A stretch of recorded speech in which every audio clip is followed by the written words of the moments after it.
फतेहपुर सीकरी का शाही महल। शहंशाह अकबर अपने दरबार में गुस्से से भरे बैठे थे।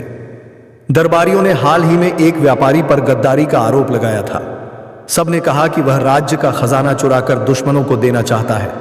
अकबर का गुस्सा 7वें आसमान पर था। इस व्यापारी को मौत की सजा दो, अकबर गरजे। लेकिन तभी बीरबल आगे आए। जहां पनाह, क्या आप बिना जांचे किसी की जान ले सकते हैं? हो सकता है यह एक साजिश हो। अकबर ने भौहें तानी। बीरबल, तुम्हें लगता है मैं गलती कर रहा हूं? क्या तुम मेरी परीक्षा लेना चाहते हो? बीरबल ने शांति से मुस्कुराकर कहा, नहीं शहंशाह, लेकिन अगर आपको लगता है कि आप हर परिस्थिति का सामना कर सकते हैं तो एक परीक्षा दीजिए। अगर आप जीत गए तो व्यापारी को सजा दीजिए, अगर हार गए तो व्यापारी की जान बख्श दीजिए। अकबर ने चुनौती स्वीकार कर ली। रात का समय।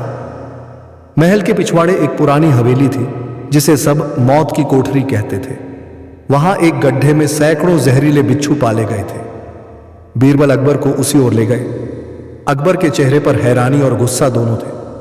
बीरबल, क्या तुम मुझे मजाक समझते हो? मुझे इन बिच्छुओं के बीच क्यों ला रहे हो? बीरबल गंभीर हो गए। जहां पनाह, जैसे ये बिच्छू बिना वजह किसी पर वार नहीं करते, वैसे ही प्रजा भी बिना वजह गद्दार नहीं होती।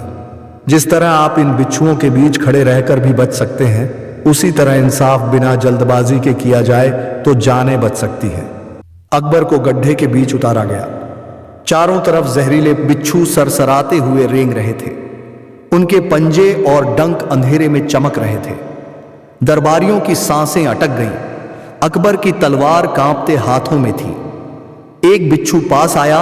अकबर ने वार करने की सोची, लेकिन तभी बीरबल गरजे, जहां पनाह, अगर आपने वार किया तो बाकी सैकड़ों बिच्छू आप पर टूट पड़ेंगे। शांत रहिए। अकबर पसीने से भीग गए।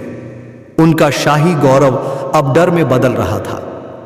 तभी अचानक बीरबल ने दरबारियों की ओर देखा और ऊंची आवाज में कहा, जिसने भी शहंशाह को इस स्थिति में फंसाने की चाल चली है, उसका राज अब खुलेगा।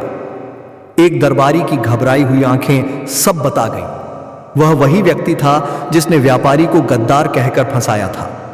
असल में उसने खुद खजाने से सोना चुराया था और व्यापारी पर इल्जाम लगा दिया। बीरबल ने सैनिकों को इशारा किया। दरबारी पकड़ा गया और उसकी चाल खुल गई। लेकिन अकबर अभी भी बिच्छुओं के बीच थे। बीरबल ने धीरे से हाथ उठाकर इशारा किया। उनके पास एक विशेष औषधि की थैली थी जिसमें तेज गंध वाला जड़ी बूटी का धुआं था। उन्होंने उस धुएं को गड्ढे में फेंक दिया। गंध फैलते ही बिच्छू धीरे धीरे गड्ढे के कोनों में छिप गए। बीरबल ने रस्सी फेंकी और अकबर को बाहर खींच लिया। अकबर जमीन पर गिरते ही गुस्से से बीरबल को घूरने लगे। बीरबल, तुमने मुझे मौत के मुंह में क्यों धकेला? बीरबल ने झुककर जवाब दिया, जहां पनाह, अगर आप जैसे शेरदिल शहंशाह बिच्छुओं के बीच धैर्य रख सकते हैं तो एक व्यापारी को जांच के बिना मौत देना कहां का इंसाफ है? दीजिए। यह परीक्षा आपको याद दिलाने के लिए थी कि जल्दबाजी कभी कभी सबसे बड़ा जहर साबित होती है।